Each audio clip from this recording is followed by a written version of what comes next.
बिस्मिल्लाहिर्रहमानिर्रहीम। अस्सलाम वालेकुम। मैं हूं नोमान खान। कल इस्लामाबाद में फुल ड्रेस रिहर्सल हो रही थी। इसके साथ पूरा इस्लामाबाद ब्लॉक हो चुका था।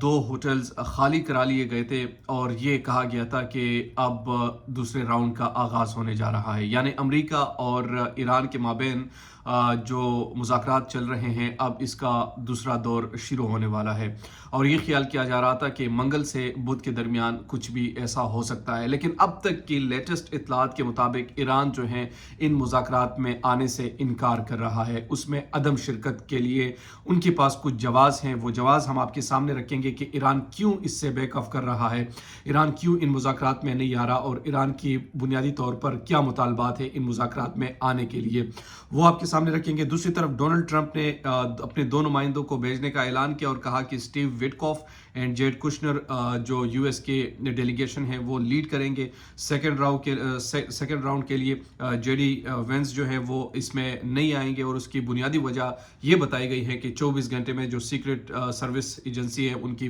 वो सिक्योरिटी क्लियर नहीं कर सकती, इसलिए जेडी नहीं जाएंगे। कुछ लोगों का फिर ये भी ख्याल था कि शायद ये तमाम चीज़ें फाइनलाइज हो चुकी हैं, एक दूसरे के साथ बातचीत हो चुकी है, ड्राफ्ट बन चुका है, अब सिर्फ इन्होंने बैठना है और ऐलान करना है कि हमारा इत्तेफाक हो चुका है। फिर वहाँ से डोनाल्ड ट्रंप आएंगे इस पाकिस्तान और ईरान से ईरानियन प्रेसिडेंट आएंगे और वो दोनों साइन करके एक डील के शक्ल को इसमें बाकायदा तौर पर तब्दील हो जाएगा। एक तो ये हाइपोथेसिस सिचुएशन है जो कुछ लोग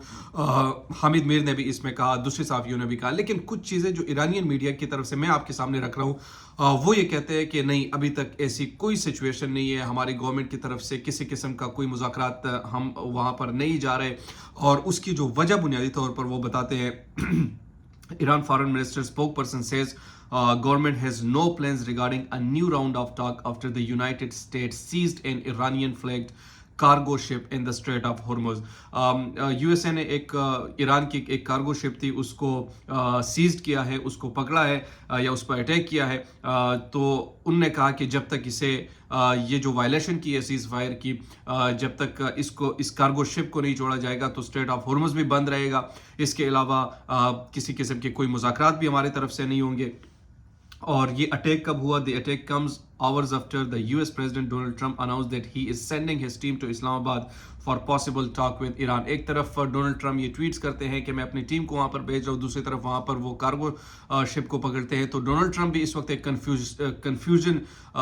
कैसी सिचुएशन में है। और इस डोनाल्ड ट्रंप के हवाले से कल एक बड़ा ज़बरदस्त मजमून भी छपा था। उस मजमून में लुब-ए-लुबाब उस मजमून का बेसिकली ये था कि डोनाल्ड ट्रंप जो है एक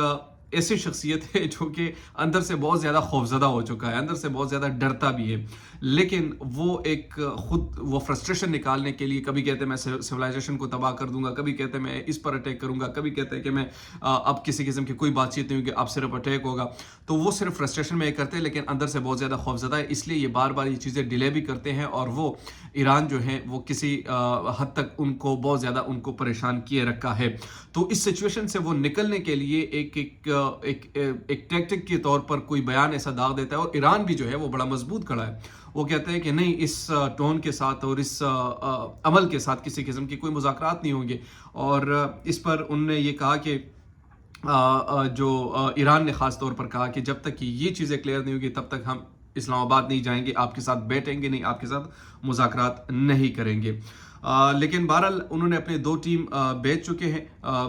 भेजने जा रहे हैं। अब ईरान यहाँ पर आएंगे नहीं आएंगे वो एक अलग सिचुएशन है,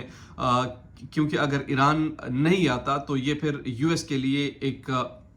दर्द-ए-सर तो बन जाएगा, लेकिन पाकिस्तान के लिए भी बहुत ज़्यादा दर्द-ए-सर बन सकता है। ईरान की वजारत खारजा के तर्जुमान इस्माइल बकाई ने वाज़ेह किया है कि ईरान का फ़िलहाल अमेरिका के साथ किसी नए मुज़ाकराती दौर का कोई मंसूबा नहीं है। तर्जुमान के मुताबिक मौजूदा हालात में तेहरान के जानिब से वाशिंगटन के साथ बराह रास्त बातचीत के हवाले से कोई पेशरफ्त ज़ेर गौर नहीं।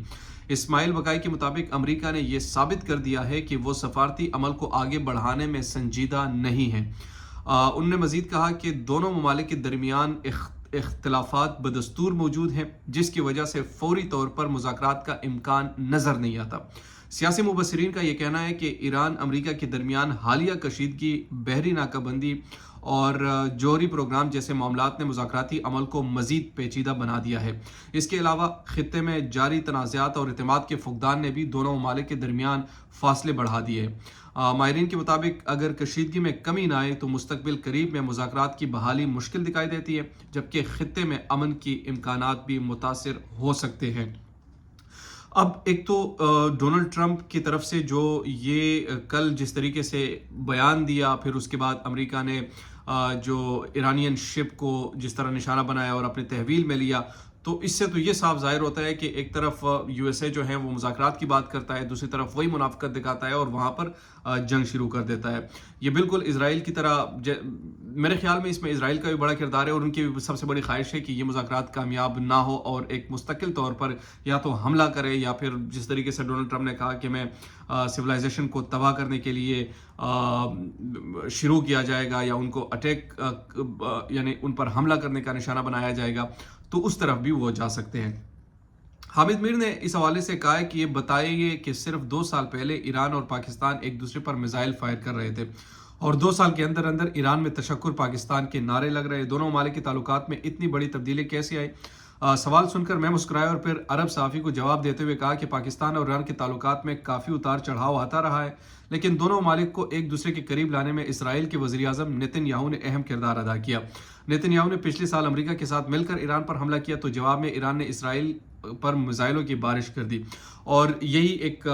بنیادی وجہ بھی ہے، کیونکہ ایران کے ساتھ پاکستان کے کوئی اچھے تعلقات پچھلے 2 سال میں نہیں رہے، ایک دوسرے پر اٹیک بھی کرتے رہے، لیکن چونکہ وہاں اسرائیل کے جو پی ایم ہے وہاں سے انہیں اٹیک کرنا شروع کیا، تو ظاہر سی بات ہے پھر پاکستان جو ہے، اگر اسرائیل آپ کے قریب اتنا جاتا ہے تو ساتھ میں پھر پڑوس پاکستان پھر چوکنا بھی ہونا چاہیے پاکستان کو، تو ظاہر سی بات ہے پھر پاکستان نے اپنے یہ تگ و دو کرنا شروع کر دی۔ بہرحال اگر یہ کامیاب ہو جاتے ہیں یہ مذاکرات، اگر ایران اس میں ان مذاکرات کے دوسرے دور میں وہ آ جاتے ہیں، تو کوئی نہ کوئی نتیجہ پھر ضرور اس چیز کا نکلے گا، اور اگر نہیں آتے تو امریکہ کے لیے یہ بڑا سیٹ بیک ہوگا، اور وہ فرسٹریشن میں پھر کچھ بھی کر سکتے ہیں۔ پھر جس طریقے سے انہوں نے یہ بنیادی طور پر کہا کہ ہمارا جو بیسک مسئلہ ہے جوہری پروگرام ایران کی، کل میں ان کا سن رہا تھا، ایک آفیشل ہے، انہوں نے کہا کہ امریکہ ہوتا کون ہے، کہ کس طریقے سے آپ کہہ سکتے ہیں کہ یہ ملک بنائے گا یا نہیں بنائے گا، ہماری اپنی مرضی ہم بنائیں گے، اور وہی ایک بنیادی چیز ہے۔ تو اگر یہ معاملات ایسے واقعی چلتے رہے، جو کہ کچھ لوگ ان سے اختلاف بھی کرتے ہیں کہ نہیں ایسا نہیں ہے، ایران جو ہے وہ ایگری کر چکے ہیں 20 سال تک وہ کوئی جوہری پروگرام نہیں بنائیں گے، یورینیم جو ہے اس کی افزودگی روس کے ذریعے سے وہ یو ایس کے حوالے کریں گے، کچھ اس طرح کی خبریں بھی سامنے آ رہی ہے، کیونکہ امریکہ پر وہ ڈائریکٹ اعتبار بھی نہیں کرتے۔ تو اگر یہ چیزیں ہو جاتی ہیں اور ایران اس کو ایکسیپٹ کر لیتا ہے تو ظاہر سی بات ہے پھر تو ویل اینڈ گڈ، اور سائن بھی ہو جائیں گے۔ اگر نہیں ہوتے تو میرے خیال سے پھر یہ ان دونوں کے لیے، دونوں ممالک کے لیے مشکل ہوگا، اور ظاہر سی بات ہے خطے کے لیے اور پاکستان کے لیے بھی ایک بڑا سیٹ بیک ہوگا۔ دیجیے نعمان خان کو اجازت، اللہ نے کے بعد۔